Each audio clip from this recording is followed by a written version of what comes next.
When it comes to Power BI, you want to use your own parameters from your project and display them in ways that are intuitive, that everybody can go through, interrogate, and get actionable insights from.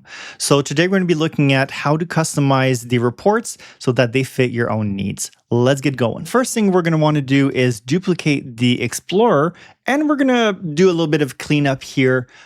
So the other thing you should be very aware of is that matrices can drill up and down. So you're going to want to be using these two arrows at the edges here. I don't really use the ones in the middle, and see how it basically cycles through all of these categories here. Now, the thing is, this page includes what we call the category tag, which lets you explore everything, right? So the groups, the rooms, topography, and you could even include things like concepts, links, symbols, systems, annotations, etc. Now, we only care about physical elements, so we're going to get rid of this category tag.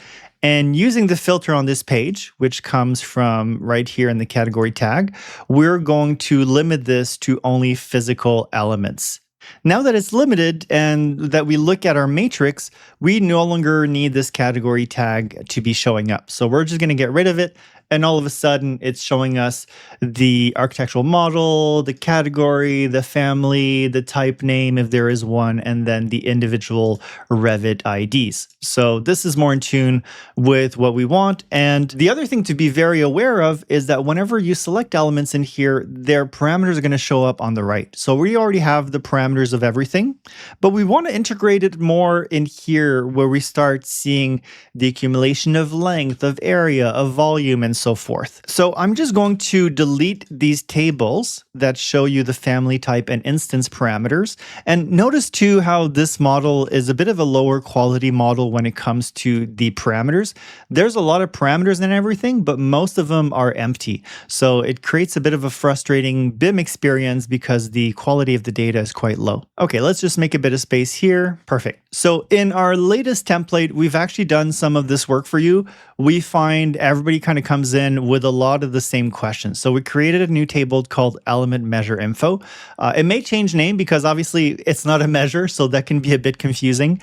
But in here, we've basically promoted or we've extracted some of the popular parameters we're going to see. So we have things like volume that we can drag in here, and I can just put it in the values there.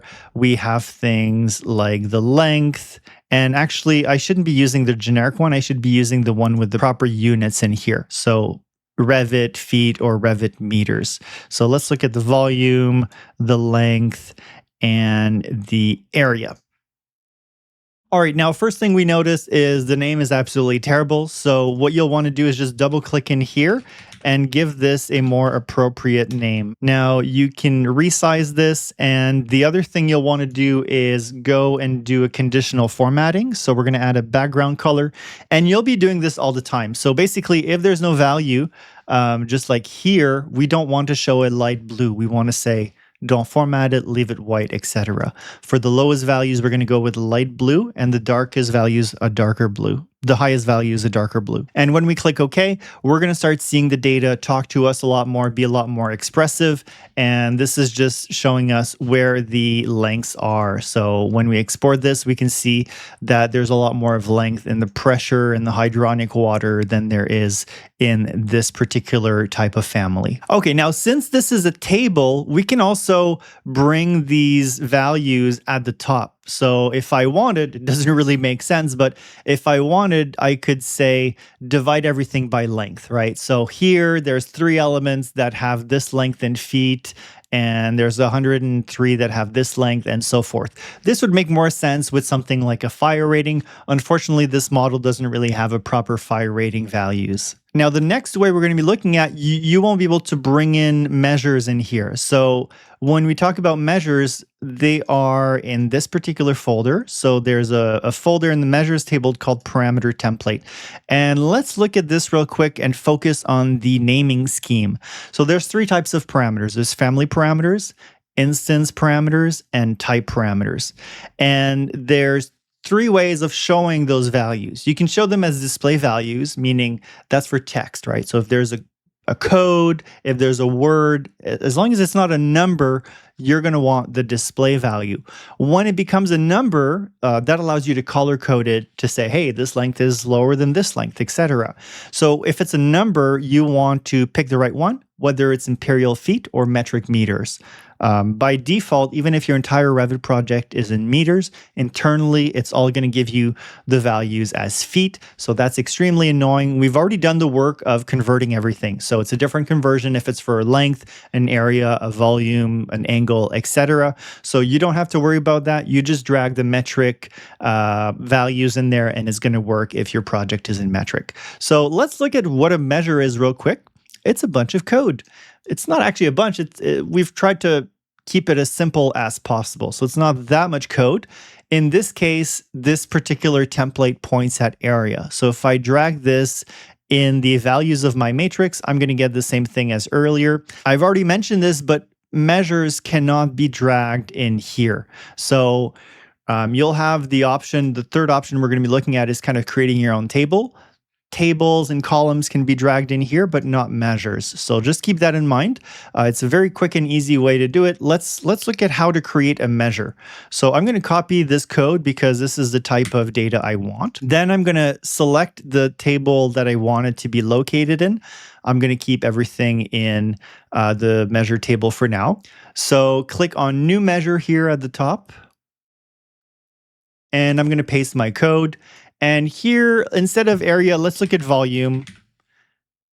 And I'm just going to change this measure name to volume or volume measure. Okay, so our measure has appeared down here at the bottom of our table. Actually, it's just appeared alphabetically. And if we drag it in here, we are going to get the data when there is volume in there. All right, one last thing about measures. They can be a bit annoying to organize. So let's look at how organizing them works. We can select the measure and then put it in a different table through this interface. If you want to put it in a folder though, like my parameters, we have to go into the model view. So in here in the model view, I have the measure selected. And in the display folder, I need to manually write the name of the folder that I'm going to create or that I want it to go in. So my parameters, and it's going to be moving right here into my parameters. So that's how you keep measures organized. All right, let's look at the third and most powerful way of promoting parameters. For this, we're going to go into the transform data button, which is also what we usually call Power Query. So if you're looking for how to work in this environment on YouTube, you're going to want to look like advanced Power Query methods. In here, we could start by using the family type parameters or the family parameters. In our case, we want to be using the element parameters. Those are the three types of parameters, and this is usually the most important one. So the first thing we're going to do is reference it. We don't want to duplicate it. We want to reference it. That's going to keep things a bit quicker. And then the second thing, we probably want to rename this. Now, philosophically, think about your naming is going to sort alphabetically to some locations. So, I'm just going to call it estimation for this exercise. And the first thing we'll want to do here is go to the right and expand our element table to bring out the category tag. Now, the category tag is kind of what we got rid of earlier, right? Right now, we have a list of everything in the model, and it's a long list because it includes a bunch of parameters for like views and sheets and annotations and a bunch of conceptual things like materials. And we don't want any of those conceptual items. We want to focus on the physical. So you may want to load more if you don't see physical, but what I'm going to do here is deselect everything except physical. And this is going to like half my list of 7 million parameters, which will make every operation after a lot faster. Okay, so we're only looking at physical things now. And you could decide to also filter some categories, right? Because if you only care about ceilings and floors, there's no point in extracting and transforming all of the parameters for the ducts. So I don't care about this right now. I'm doing it for the entire model. But if you only care about certain categories, now's the chance to filter them. All right, next step is we're going to select three columns here. So I'm going to select element. Then I'm going to hold control and I'm going to select the descriptor name.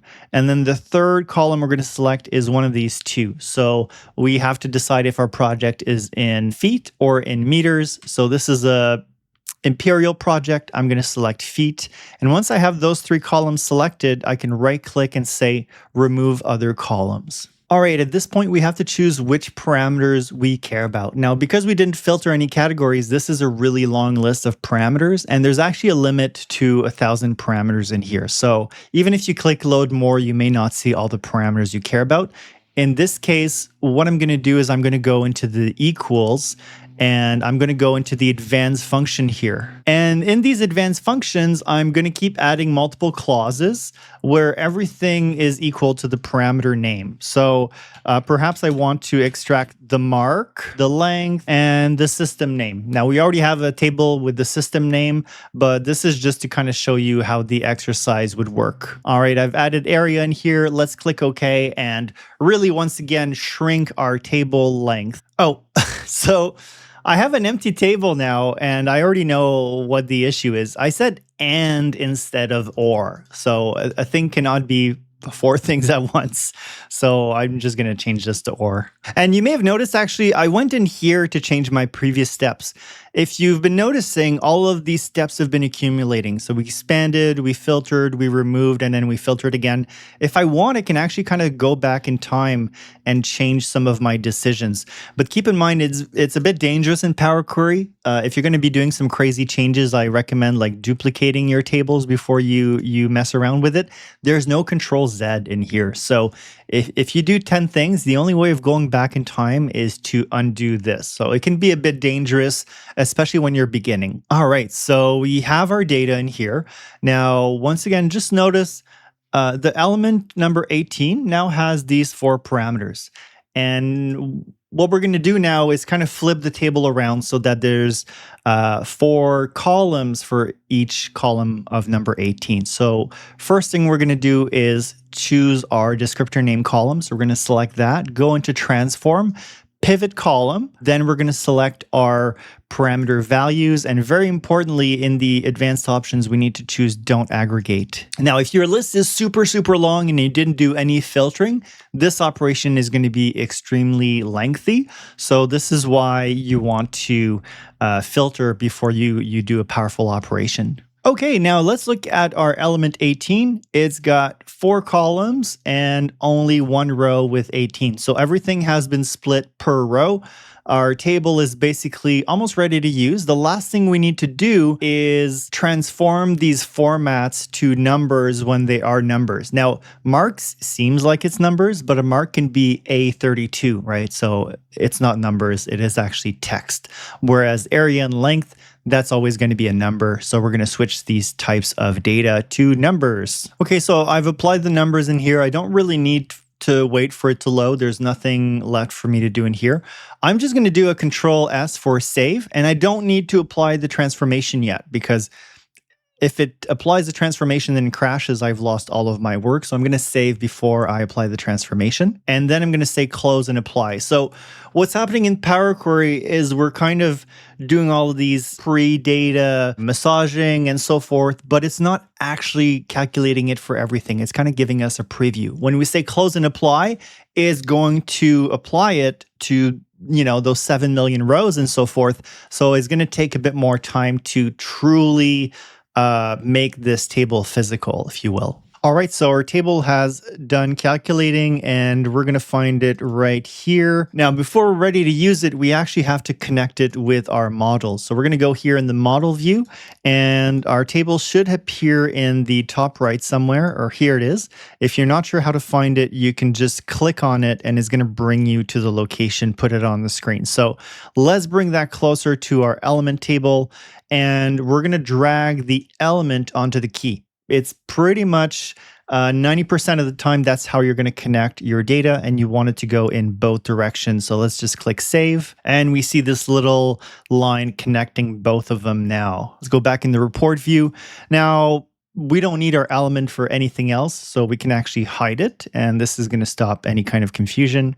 And we have our 4 parameters that we've isolated in here. So let's clean our matrix from our previous exercises and bring in the area, the length, the mark, if there is one, and the system name if there is one. Now notice for numbers, it says sum.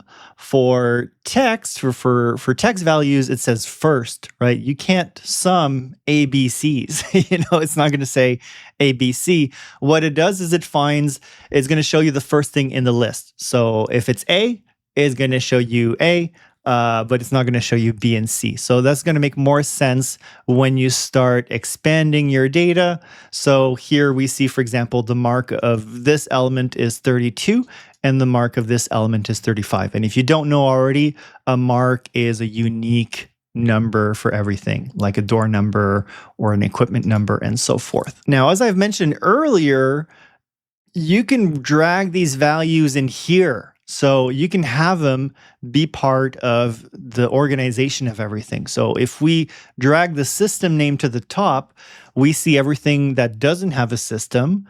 We see everything that has a empty system, so a null. They look the same, but they're different. And if you were to filter by system in here, you would see here the two differences. So one is blank and one is non-existing. So one is blank, meaning that value doesn't even exist for that type of element. Like for example, if a human doesn't have a tail, whereas a cat with no tail has a missing tail. So this is not even possible for these elements to have systems, whereas these things have possibly a system, but it's empty. So it looks like two empty values there, but there are some differences. Okay, let's do a bit of cleanup. We're going to remove the model name just to keep things simple. And of course, these parameters that I've promoted are not the parameters that you're going to promote. I'm just doing an exercise right now to show you how it works. Now, the beauty of having promoted these parameters is we can bring them as part of the rows, but more importantly, we can use them for color coding. So let's just create a fake report here. We're going to say we only care about things in system, and we're going to color code by the longest things in those system. Actually, let's only look at things that have a length value, and we're going to color code every system by its length. Okay, so what does that mean? So let's go into our filter, and first thing we're going to do is drag our systems for this entire page, and we're going to select everything except when it's blank or when it's empty. So all of a sudden, we only have things that are in systems. That's a great start. Let's do another filter. We'll say, hey, we don't care about things that don't have a length. So I'm going to select everything except blanks.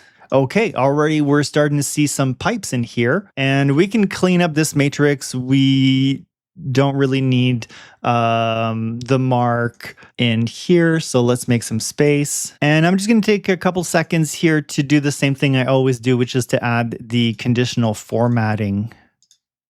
And you know what? We're also going to sort by length. So there we go. We already know that our S1 element is the longest. Now, what we're going to do here for color coding is we're going to drag our length into the coloring value of the 3D viewer. So I've selected the 3D viewer by clicking in the white region, and down here in the coloring value, I've dragged my length. You cannot put a measure in there, at least at the moment. So we needed to have this in a column, and I'm going to go into the formatting options, turn on coloring, and specifically set this to Interpolate. And I'm going to have it automatically detect the minimum, the maximum, and the middle value. And here we have it. We now know which ones are the longest pipes, at least the longest pipe runs. And we have a clear color value in here. If we wanted to see, for example, the same data, but without the systems being in here, so I can remove the systems. Maybe I'm going to move the family name and the family type name into values. I want to see basically what's the longest pipes in general, no matter what system or whatever it's in. Let's just look at the longest things in general. So now the only thing up here is the Revit ID. And here we have it. So our longest element is a duct. Actually, you don't really need the counts because it's always going to say 1. Our longest element here is a rectangular duct, followed by a pipe, followed by another duct, followed by a pipe, and so forth. And if we look at the opposite, we're going to find some very short pipes a little bit all over the place here. So we've kind of mangled a report and done a bunch of different versions, but I think this should give you a good overview of the 3 different ways to use your own parameters that you care about, promote them or make a measure out of them if needed, and then integrate them into your report, whether it's in your matrix, whether it's in your visual, and so forth. And actually, let's just do one last little thing. We're going to add a slicer, sometimes referred to as a filter, and we're going to drag our system name in here. Now, there's a bunch of different options for the slicer settings in general, but we'll look at that some other day. And then if we want, we can only look at a particular system at a time with this slicer. So that's how you create this particular report. I hope this was helpful. I look forward to seeing what you're going to do with this information. Have a great day. Cheers.